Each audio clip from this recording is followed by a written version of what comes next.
Your Royal Highness, thank you so much for joining me on the record. Well, it's nice to be back with you, Ms. Hádley. U.S. President Donald Trump has said that any attack on Qatar is an attack on the security of the United States. Too little, too late? It's never too late to reassure friends of your friendship. And I think everybody, particularly in Qatar, would have expected such reassurance from Mr. Trump, just to allay the fears, not just of the Qatari people, but also to make a point to Netanyahu and his cohorts that they shouldn't do it again.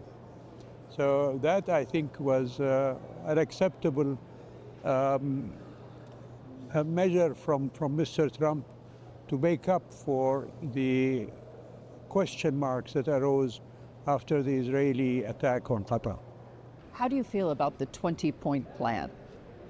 Well, I think we still have to wait before we clap and shout with joy. We have to see how it is applied. All the comments that I heard from both sides is that the devil is in the detail. And the details are quite a few. You know, the Arab peace plan, although it was much more comprehensive than the Gaza proposal by Mr. Trump, I think had 6 or 7 points only. So having 20 points requires a more enlarged comprehension of what each side understands from it. How significant is it in your mind that we've not heard, at least in this version of the plan, anything about a Gaza Riviera? Do you think that's off the table? Definitely. From the beginning, I think it was an unaccepted proposition, even within the framework of the American administration. It's a kind of, a poof that came up out of somebody's, I won't use a descriptive word, somebody's idea, but it's not on the table. When you think about what happens next, what would you like to see come of the conversation? I'd like to see, first of all, stopping the killing. A ceasefire. 300, 400, one person, two persons is just too much. And over 65,000 people have been killed according to statistics. Nobody knows how many more there are under the rubble. So it could be twice that number. So that is the first obligation for human beings everywhere, not just Mr. Trump and Arabs and Israelis. The second thing, of course, I'd love to see a permanent result of this attempt to set the track going for a two-state solution. A viable Palestinian state on the West Bank and Gaza with Jerusalem as its capital. Do you believe Mr. Netanyahu is going to be forced simply by world opinion? I don't think Netanyahu cares about world opinion. I think what he cares about is staying in power. But more than that, I think he also recognizes that Mr. Trump wants him to be constructive on reaching a settlement and ending the killing. And that is very important, I think, to keep in mind. Yes. Do you think then that the world has to put its faith in President Trump? I don't know if I can put it in those terms. Politics is not a place where people can put faith in anybody. Mr. Trump has shown a determination to achieve what he said he wants to achieve, which is peace in the Middle East. Well, he has a chance to prove it. And once he has proven it, that's the time I think we can say whether there is faith or no faith in what he says. But do you believe this is a good step in that direction? I hope so. Of course, I'm not in official circles, so I don't know the details of what the talks were. After Mr. Trump designed this proposal, he discussed it with Arab and Muslim leaders. And they have come out strongly with public statements encouraging Mr. Trump to continue and putting their support for him on the table. So from that perspective, I respect that these Arab and Muslim leaders know what they're doing. It's almost 2 years since October 7th. You and I were together just around that time 2 years ago talking about what was happening in Gaza. At that time, we were talking about, was this a genocide? Do you believe that it is today? You know, in those days, I remember when we talked, and subsequently I said that, you know, if the aim of Israel is to destroy Hamas, that by its actions, it is actually inventing several Hamas. A whole new generation of Palestinian, not just kids, but from every walk of life, and not just in Gaza. But you see what the Israelis are doing on the West Bank. That is not being much reported on, but it is equally devastating to Palestinian society. Those are the germs of what made Hamas what it was when it came out in the 80s and 90s. It is the Israeli oppression of the Palestinian people and denying them their right to self-determination, their right to a nationhood, to being human beings. So this is my fear, that by Israel's actions and the killings that they have done, that more Hamases will come out of that, even if this one disappears from view. Are we seeing evidence in your mind of that already? I don't think we can say we have, because it's still too short a time to judge on those kids who are 10 years old, 15 years old, who have been affected by the Israeli genocide. Yes. We still have to wait and see when they become 20 and maybe don't find a job, don't have prospects for a living, can't get married, can't have children of their own. They miss going to school because of what has happened. So they will come up and grow up with grievances, and justifiable grievances. So we still have to wait and see. How positive are you on Hamas coming to the table on this 20-point plan? Well, you asked in the morning in the session, I remember if there were any people who had faith, or what was the word you used? Confidence. Confidence or optimism, and I raised my hand. You did. You were one of 8 people. It was a big group. I'm always optimistic, because I truly believe that there is a God, and that in the end, the affairs of mankind will always turn, hopefully, for the better, in spite of all of the darkness that surrounds what is happening in the circumstances of Gaza. So I hope Hamas will say, we've made our point, our role is finished, we'll leave it to the Palestinian people to carry on from there. If I were in their place, this is what I would do. But thank God I am not in their place. How do you believe your God would judge us for allowing this to continue? Very harshly. You know, to wait 2.5 years of this consistent killing of people, stemming from 80 years of persecution and killings, is not started in October 2023.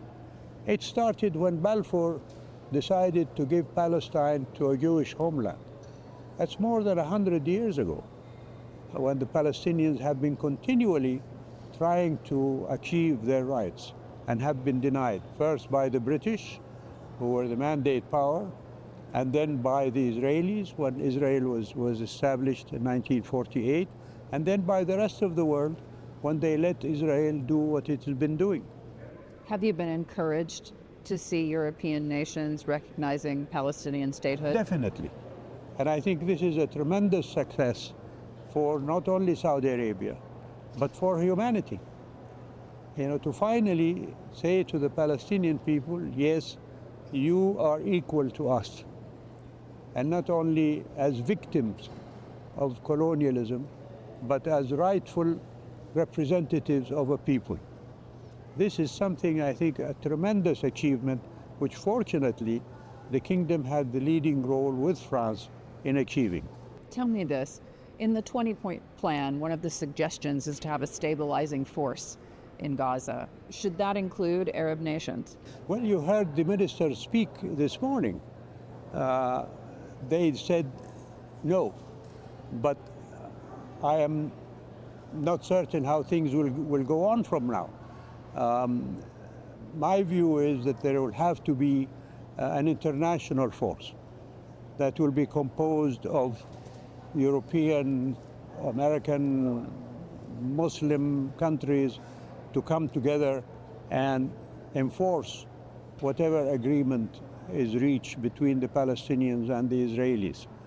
Who will be represented on that force? It's not for me to say. I want to ask you about a couple of the places where you've practiced the art of diplomacy as ambassador to the United Kingdom and to the United States. When you look at what's happening in the social context today in the United Kingdom, there are a lot of fears over what migration is doing to the social fabric of the country. Part of that is based on economics. People think they just can't afford to take more people. And also there is a racial element of that as well. How do you see it? I'm surprised by people who think that immigration is a bad word. Yeah, if you look at all of our countries in the world, they all arose out of the coming together of different people from different backgrounds who decided to live together and progress together. From the Chinese, the people came to China in the 2,000, 5,000-year-old country and then made what China was. If you look at Islamic civilization, it extended from China all the way to Europe.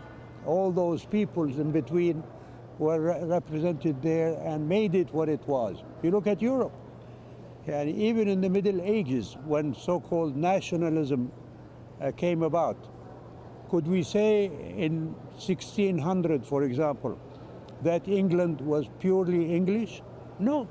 It had Scots, it had Irish, it even had French, it had Germans who migrated, Danes who came there. The same for France. The United States is a country of immigrants. But I would say that there needs to be, for the residents of any country, assurances that these immigrants are not going to affect their livelihoods. So there have to be rules that people live by. Yes. And unfortunately, in some cases, whether it is in Europe or in America or anywhere else that such immigrants come, sometimes these rules are absent. There's a narrative that with so many young, unmarried men coming to England's shores, that the country is less safe, and there is some evidence to back that up. In your mind, what is the solution there? Well, I think there has to be better policing and better opportunities for young people to work. Yes. Because people who are employed are not people who commit crimes. So unless crime is their employment.